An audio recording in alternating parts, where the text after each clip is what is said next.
Assalamualaikum warahmatullahi wabarakatuh. Perkenalkan, nama saya Komaruzaman dari MTS Tasbihul Banat Robayan Kalinyamatan Jepara, yang pada hari ini akan melaksanakan pembelajaran mapel fikih di kelas 7 sebagai persyaratan untuk mengikuti uji kinerja pada LPTK UIN Wali Songo Semarang 2021. Terima kasih. Cukup ini Anda mengenal saya sebagai mahasiswa. Assalamualaikum warahmatullahi wabarakatuh.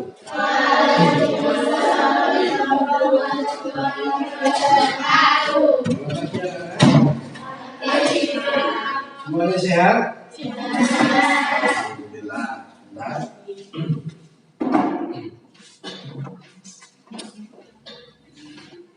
Ya, kali ini kita bertemu lagi ya pada mapel. Insya Allah ini adalah terakhir sebelum melaksanakan penilaian akhir semester ya, yang rencana akan dilaksanakan pada awal bulan Desember dan diawali dari tanggal 27 pada hari ini ya. Oke.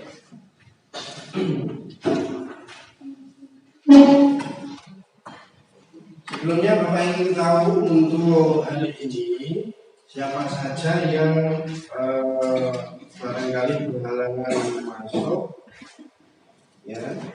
Bapak absen dulu untuk kelas 7B.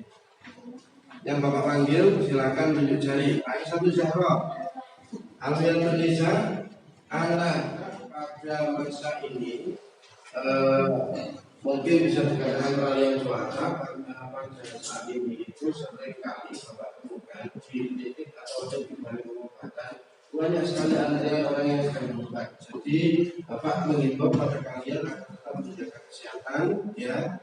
Kemudian kurangi kegiatan yang tidak efektif atau tidak positif, itu ya. Jadi jangan sampai nanti proses kalian belajar atau sekolah terganggu hanya karena kecerobohan menjaga kesehatan. Ya, itu sebelum Bapak mulai silakan untuk diawali doa terlebih dahulu oleh Kepala kelas. Silakan.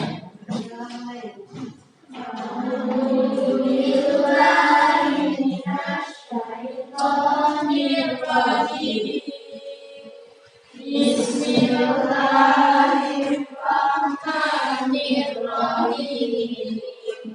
Alhamdulillahi Rabbil Alamin.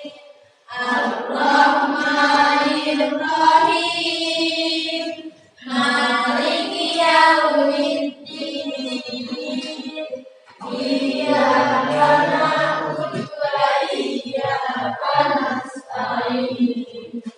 Ihdinas siratal mustaqim. Siratal ladzina an'amta 'alaihim ghairil maghdubi 'alaihim waladdallin. Rabbighfirli wa liwalidayya wa lil mu'minina amin. Alhamdulillah, wassalatu wassalamu ala Rasulillah wa ala alihi wa ashabihi wa man tabi'ahum bi ihsan ila yaumil qiyamah.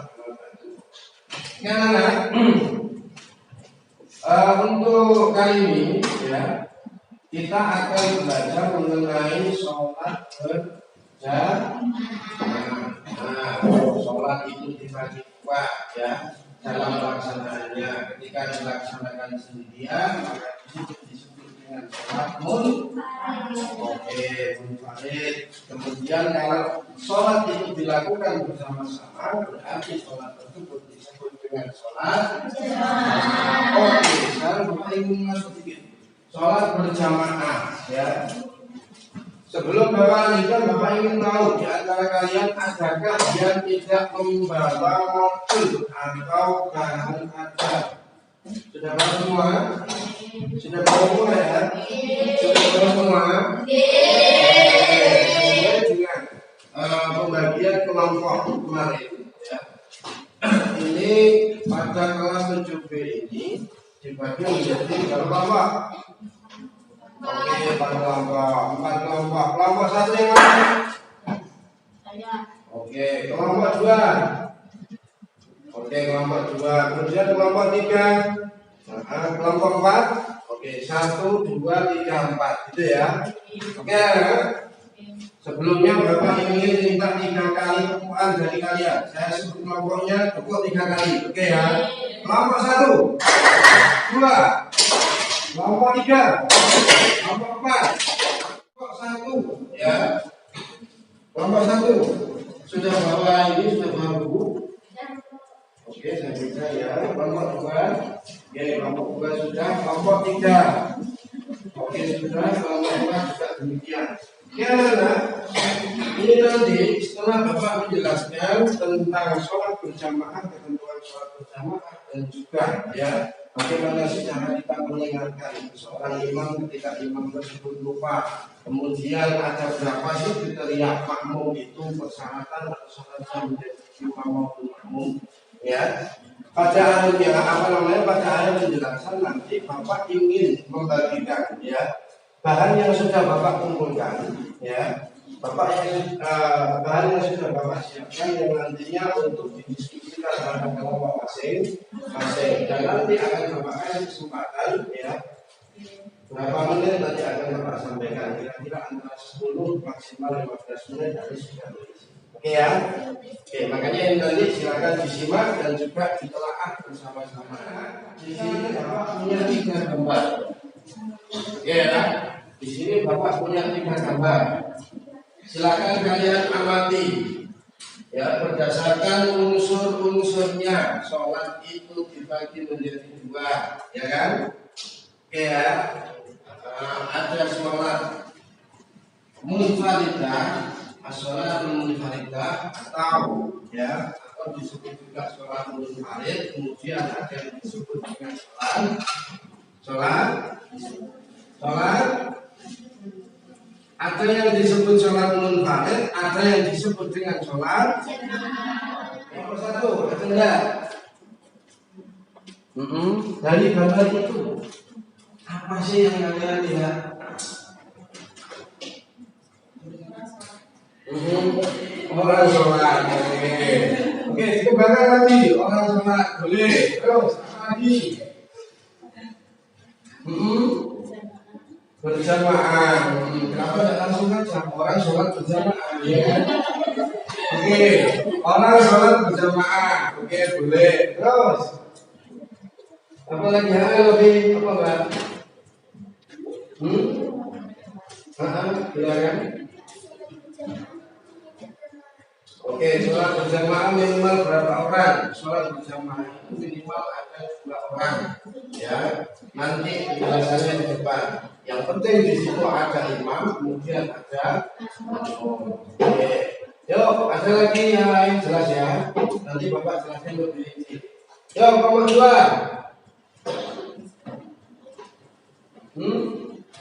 Kalian kan lihat ini kan? Oke, kemudian nomor 3, coba. AA3. Ayo, Bapak dia, Samuel dan teman-teman ayo. Ada enggak? Oke, kelompok 4 ada enggak? Oke, Bapak kasih sedikit stimulus ya.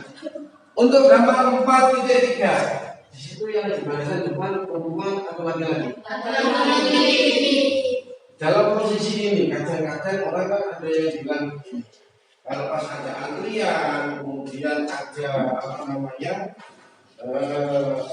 mau naik kendaraan umum biasanya kan lajis bus kadang-kadang begitu.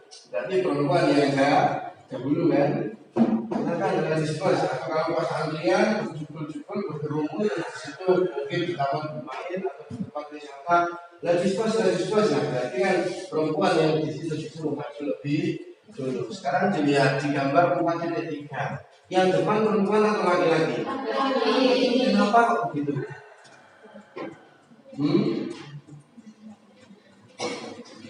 Ini kan jelas yang laki-laki yang di depan kan? Nah, karena apa? Nek sholat tidak sampai mengganggu konsentrasi. Makanya kalian ya siswi MTS simbol banget itu semuanya perempuan.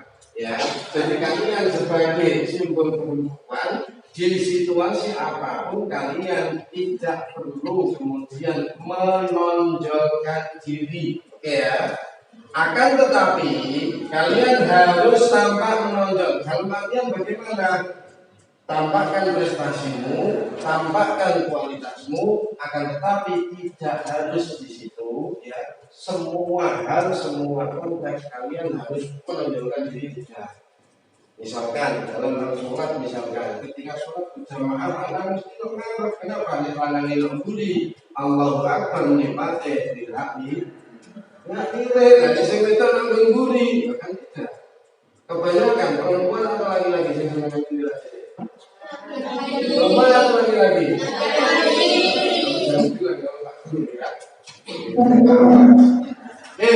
Kemudian selanjutnya pada gambar yang pertama, kalau ada laki-laki dan perempuan maka otomatis laki-laki yang dan depan. Kemudian selanjutnya gambar 4.5 di situ semuanya adalah gambaran jamaahnya perempuan.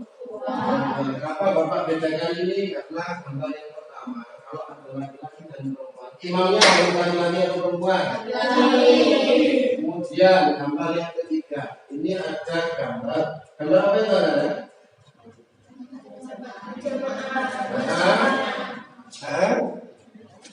Gambar apa itu? Sholat berjamaah. Oke. Ada satu orang yang satu dewasa, yang satu masih anak. Oke ya. Bagaimana kalau masyarakat tidak boleh saja? Nah, sekarang perhatikan unsur-unsurnya, ya. Oke ya. Ada yang berperan sebagai imam, kemudian ada yang berperan sebagai makmum, khusus untuk hal mengenai sholat jamaah atau sholat berjamaah. Nah, kemudian, ini akan kita pelajari nanti, ya, terkait tentang ketentuan sholat berjamaah, ya, lalu mengenai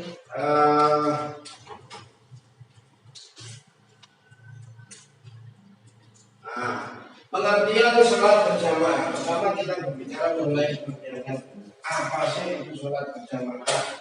Yuk, kelompok 1, 2, 3, 4. Siapa yang ingin bertanya? Yuk. Kelompok 3 dibaca yang keras. Sholat jamaah itu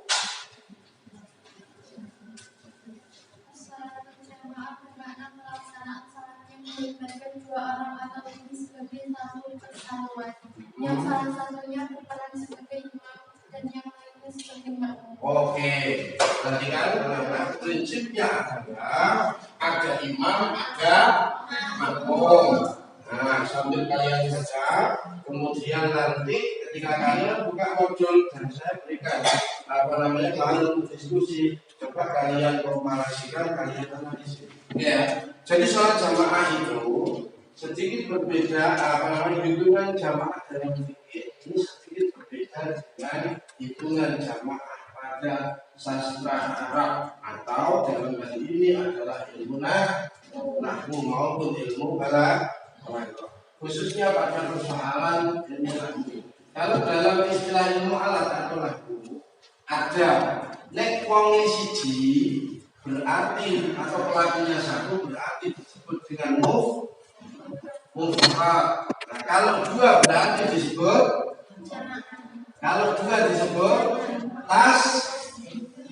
tasniyah.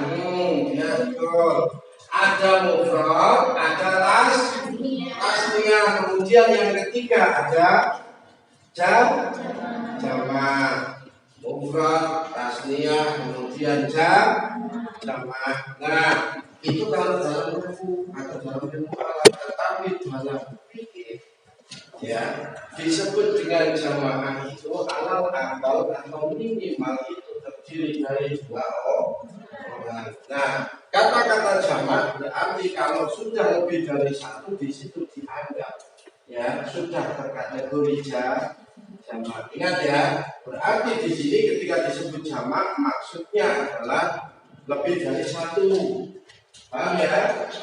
Oke, kemudian secara prinsip lebih dari satu itu pun yang satu berfungsi sebagai makmum, yang satu berfungsi sebagai imam. Ya, nah bagaimana Pak kalau siji suami wis balik, yang satu itu masih kecil, misalnya saya dengan anak saya masih berusia 6 tahun misalkan. Nah ini gimana Pak? Jadi masalah enggak? Oh enggak masalah. Kalau berjamaah, jamaahnya sah atau tidak sah. Yang penting di situ imamnya sudah mumayyiz dan juga sudah memenuhi persyaratan atau syarat sah dari imam. Apa itu? Nah, nanti akan kita bahas. Nah, dasar hukum sholat berjamaah, ya. Kelompok 4 berdasarkan surat An-Nisa ayat 102. Coba dibaca ayatnya kelompok 4. Ayo. Kelompok 4. Ayo kalimat.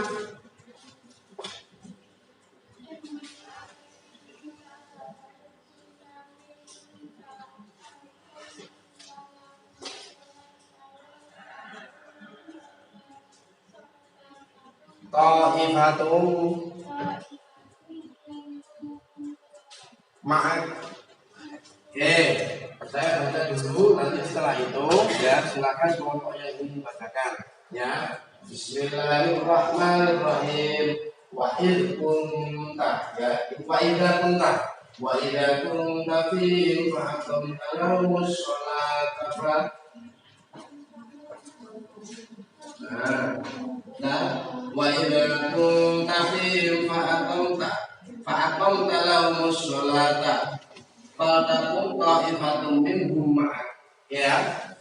Bismillahirrahmanirrahim. Wa idza kunta fihim fa aqamta lahumus sholata faltakum ta'ifatun minhum ma'ak. Ya. Artinya apabila kamu berada di tengah-tengah mereka para sahabat, wa idza kunta alikala ana sapa sira fihim iku dengan sahabat Pak Akomta ya. Pak Akomta mongko jumenengake sira lahum ya marang sahabat as-sholata ing salat fal takum becik ketno utawa becik jumeneng sira ta'ifatum minhum ma'ak. Dalam bahasa Indonesia ya secara sederhana, dan apabila kamu berada di tengah-tengah mereka yaitu sahabatmu, lalu kamu hendak mendirikan sholat bersama, ya, fal takum ta'ifatum minhum ma'ak, maka lakukan itu bersama-sama para sahabat tersebut. Oke, Bapak ulangi. Bismillahirrahmanirrahim. Wa idza kunta fihim fa aqamta lahumus sholata faltakum. Ini ada harapannya. Kurang jelas soal. Ini mungkin nanti akan Bapak perbaiki. Tapi di modul kalian ada Bismillahirrahmanirrahim. Wa idza kunta fihim fa aqamta lahumus sholata faltakum ta'ifatun minhum ma'ak. Ya, coba dibaca. Sama-sama.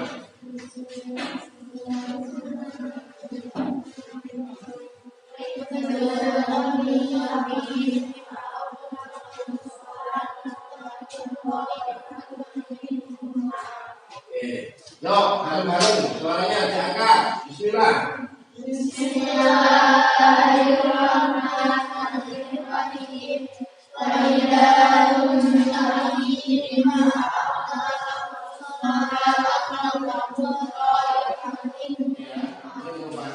dasar hukum sholat berjamaah. Ingat sholat berjamaah. Kemudian dalam hadis juga dijelaskan sholatul jamaati tafdhulu sholatal fardhi bisab'in wa isyrina darajatan. Ya, sholat jamaah itu mempunyai mempunyai kemuliaan atau mempunyai keutamaan 27 derajat dibandingkan dengan sholat sendirian atau sholat munfarid. Kemudian syarat sahnya imam, ya. Yang pertama adalah Islam, jelas ya. Kemudian yang kedua tidak hilang akalnya atau gila.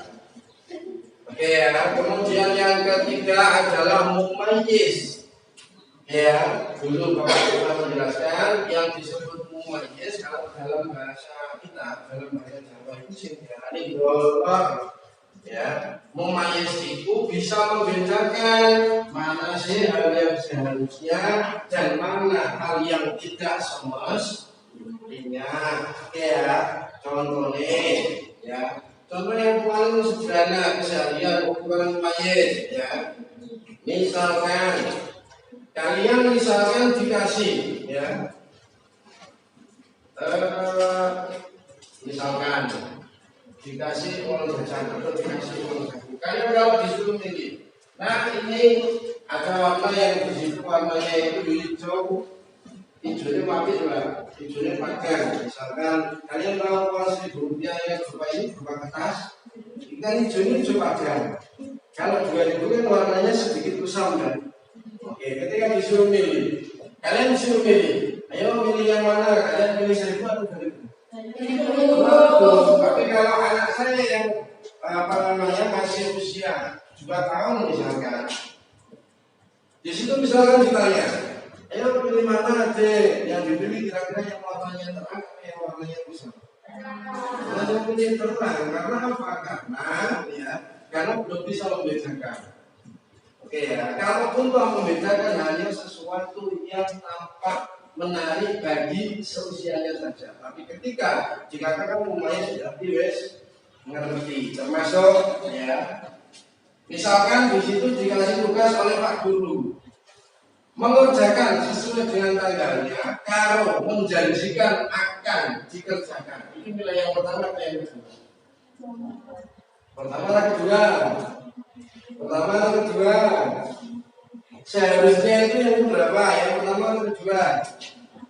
Kalian kasih tugas misalkan, oke anak-anak coba kerjakan pilihan ganda pada halaman 15 misalkan. Besok dikumpulkan jawabannya misalkan ya. Terus di situ kalian punya 2 opsi. Dikumpulkan besok boleh, dikumpulkan minggu depan boleh. Kalian pilih yang mana? Kalian mesti aja karena nggak perlu isami nilai. Tapi kalau ditanya itu yang enak, kalau ditanya yang bagus atau yang baik itu besok atau minggu depan? Enak. Nah, dengan kalian tahu mana yang enak dan mana yang baik, berarti itu menandakan kalian untuk dikatakan mumayyiz. Maka di situ dikatakan anak yang sudah mampu membedakan 2 hal yang bertolak belakang, seperti baik dan buruk, termasuk enak dan tidak enak. Nah, umumnya perbuatan atau sesuatu yang baik, ya, sesuatu yang baik diawali dari perasaan tidak enak. Contohnya nggak tugas, contohnya ya di saat kalian itu bermain game dengan gadget atau smartphone misalkan, terus di saat yang sama kalian diutus ibu nyiwangi bersih rumah, yang lebih baik main HP atau bantu bersih rumah? Yang lebih baik yang mana? Bersih rumah, ya kan? Bersih rumah. Yang enak yang mana? Ya kan? Berarti tidak semua sesuatu yang baik mesti enak. Makanya di situ fikih sudah menjelaskan seseorang ya yang memenuhi syarat sah untuk menjadi seorang imam berarti mumayyiz. Kalian bisa membedakan yang enak dan yang baik. Ini berarti salah satu tanda sudah mumayyiz. Oke ya. Kemudian selanjutnya apa ini? Oke, syarat sah makmum. Makmum prinsipnya adalah mengikuti imam, tabi'un ilal imam. Oke ya. Apapun yang dilakukan imam maka makmum mengikuti. Nah, Ini syaratnya. Yang satu, berniat menjadi makmum pada imam yang dituju, ya, bersamaan dengan takbiratul ihram. Lalu kemudian Islam juga. Kemudian yang ketiga, tidak hilang akal, sama kan tadi imam pun demikian. Kemudian selanjutnya Mumayyiz, kita bisa menentukan siapa sih yang kemudian jadikan imam di salat ini. Biasanya di tempat bunda itu. Nah, di sedikit. Atau kadang-kadang boleh juga orang Islam jalur boleh, Mbak. Nah, kalau mungkin dengan kalian mendekat dalam posisi sedikit agak ke belakangnya orang yang kalian tunjuk jadi imam, terus sedikit deh. Nah, itu. Paham ya? Itu. Nah, itu pun boleh. Nah, ini sebagai tanda kalau saya ingin menjadi makmumnya orang tersebut. Nah, oke ya. Kemudian, yang bisa melakukan itu otomatis sudah mulai. Kemudian syarat selanjutnya, sahnya berjamaah dilihat berdasarkan mazhab yang dianut makmumnya. Maksudnya begini, kalau kalian misalkan ya wudunya itu mengikuti pendapat Imam Syafi'i. Imam Syafi'i itu ketika berwudu, ya kan, karena Indonesia kebanyakan masyarakatnya adalah mengikuti pendapat Imam Syafi'i atau yang disebut dengan golongan Ahlus Sunnah wal Jamaah di Indonesia itu ya mayoritas mengikuti pendapat Syafi'iyah, ya. Nah, Imam Syafi'i itu ketika kita berwudu, saat di situ membasahi rambut kepala, itu kalimatnya adalah ya wamsahu mengikuti wamsahu birukusikum. Berarti itu musab kepala, bahasanya di situ Imam Syafi'i minimal 3 helai rambut yang terbasahi oleh air. Ya. Nah, maka kalau kita bermadhab mengikuti Imam Syafi'i misalkan, wudunya ikut Syafi'i berarti batalnya juga harus Imam Syafi'i. Karena apa? Imam Syafi'i itu kalau misalkan laki-laki dan perempuan yang bukan mahram, orang itu orang asli, orang basude, maka tiba-tiba senggolan, ya, kekulitan, jadi kulit tanpa berkulit. Aduh kesenggol. Nah ini kalau pendapat Imam Syafi'i kita mengikuti pendapat Imam Syafi'i berarti wudunya batal atau tidak? Batal. Tapi kalau menurut Imam Abu Hanifah, ya tidak batal selama tidak memunculkan syahwat. Ya. Nah, tetapi jadi udah enak Pak, berarti lah bukan batal. Ya, tapi wudunya harus ikut Hanafi juga atau Abu Hanifah juga. Paham ya? Nek batalnya ikut Hanafi, sembolan namun orang batal selama tidak syahwat boleh, tapi wudunya harus ikut Imam Hanafi. Jadi satu paket. Nah, kenapa kok begitu? Karena kalau Imam Hanafi itu wudunya ya, ketika kita usap kepala itu 2/3 kepala, ya, berarti disisakan 1/3. 2/3 kepala ini harus di situ dibasahi. Berarti 20 ekor, kepala sampai, paham ya? Nah, kalau wudunya ikut Hanafi, batalnya ikut Hanafi tidak apa-apa. Tapi kalau wudunya Syafi'i berarti batalnya ikut Syafi'i. Pak, bisa ada orang Indonesia misalkan ikut Imam Hanafi, masa ada Pak? Ada. Biasanya orang yang melakukan haji maupun umrah biasanya menggunakan pendapat Imam Hanafi. Kenapa demikian? Karena pas tawaf ya, kita lapor kabeh. Lanang itu kalau negara manapun kan banyak. Nah, ini kan Imam Syafi'i suruh apa-apa yang sing. Makanya kemudian wudunya pakai wudu cara yang dicontohkan oleh Imam Hanafi. Oke, saya ingin semangat lagi ya. Nomor 1, 2, nomor 3, nomor 4. Oke. Kemudian selanjutnya posisi makmum. Ya, posisi makmum tidak lebih maju dibanding imam. Jelas ya? Kemudian makmum dapat memperhatikan bacaan, gerakan dan perbuatan imamnya. Sekalipun jamaknya atur, tapi yang penting di situ dapat melihat secara langsung. Bapak ini kalian jawab beberapa pertanyaan yang sudah Bapak siapkan ini secara berkelompok, ya.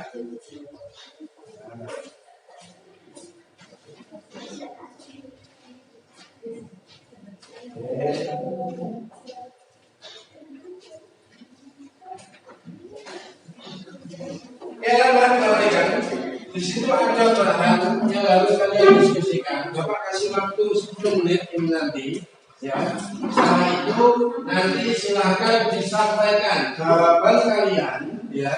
Dalam waktu 10 menit itu nanti, karena ini cuma 5 dan kalian Bapak bagi satu kelompok. Di kelas ini kan ada 20 anak kan harusnya. Yang tidak berangkat ada 3, berarti ada 17 yang hadir. Harusnya ekspektasi Bapak itu tadi ya, kalian tak bagi 4 kelompok, satu kelompok 5 orang. Dan di situ ada 5 pertanyaan atau 5 pernyataan. 5 pernyataan kalian cukup sebutkan setuju atau tidak, ya, jawaban kalian dan sertai alasannya. Silahkan kalian bisa review materi Bapak tadi dan boleh buka buku modul masing-masing. Waktu Bapak itu mulai dari sekarang. Silakan.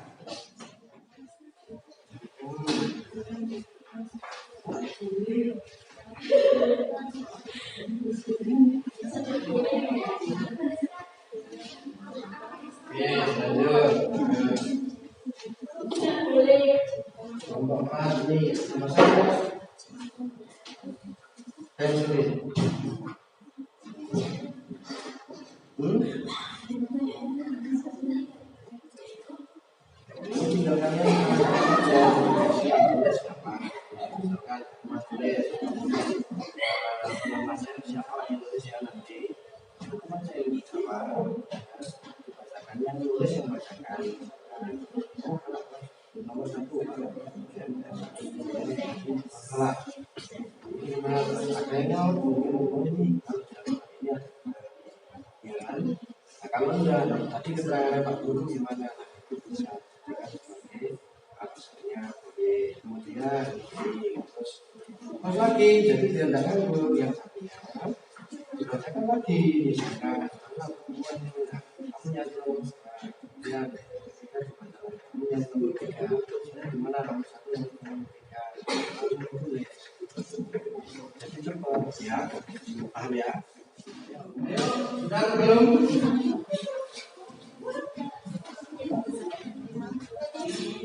Oke, kelompok 3 sudah. Tepuk tangan kelompok 3. Oke, sudah. Kelompok 2 sudah atau belum? Oke, dibantu untuk kelompok yang lain, ya. Oh, ini perlu ditulis. Oke, perhatikan untuk yang sudah di lembar belakangnya tulisi nama kelompoknya, kelompok siapa saja. Ini, di balik kertas itu kalian tulis nama-nama yang ada di kelompok siapa saja anggota kelompok E.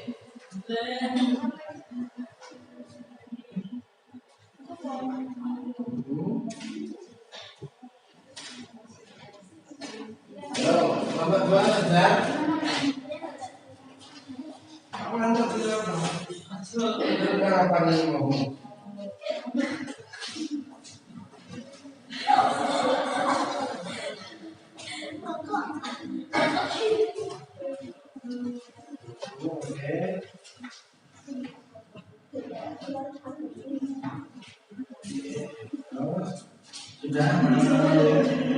Sudah.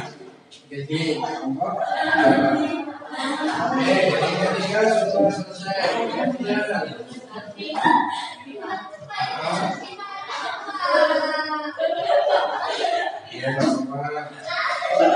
Kelompok 1 dan kelompok 3 sudah. Kelompok 2, oke, tinggal tulis nama ini.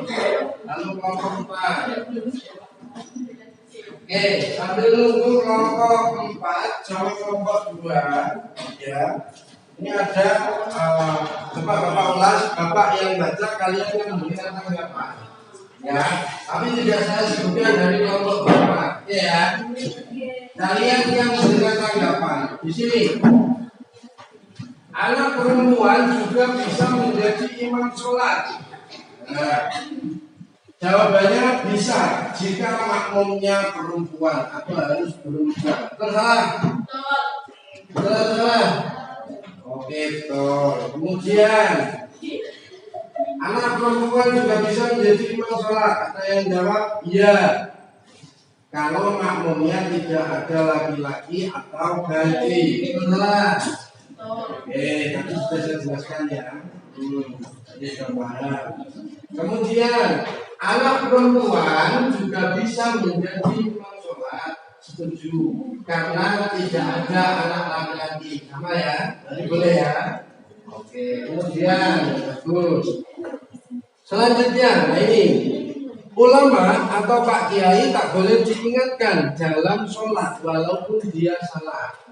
Ini ada yang jawab tidak setuju, sebab harus diingatkan agar tidak menjadikan dosa. Yang begitu, ya. Kemudian, oke, ini ada yang begini. Jawabannya, ulama atau Pak Kiai tidak boleh diingatkan dalam sholat walaupun dia salah. Tidak. Karena ketika imam salah tidak diingatkan maka sholat berjamaah tidak sah. Oke, ini kalau berkaitan dengan rukun, ya kan, rukun sholat. Tapi kalau sunnah kan ya tidak tetap, tidak apa-apa, ya kan. Akan tetapi lebih baik kalau diingatkan. Nah, sekalipun itu ulama ataupun juga Pak Yai tadi sudah Bapak kasih ilustrasi. Andai kan Bapak saya yang jadi imam, oke ya. Kemudian ada yang jawab, ulama atau Pak Yai tidak boleh diingatkan dalam sholat walaupun dia salah. Jawabannya salah. Seharusnya diingatkan. Nah, kalau laki-laki mengingatkannya membaca tasbih subhanallah, kalau perempuan mengingatkannya dengan bertepuk tangan. Ini jawabannya yang bagus, tepuk tangan.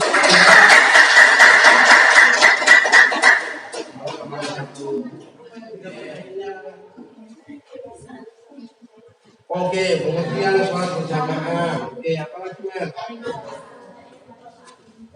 Syarat sah, syarat sah imam. Oke, terus? Ya, syarat menjadi imam itu ada. Oke, cara mengingatkan imam yang lupa. Oke, tepuk tangan kelompok 3. Sudah habis.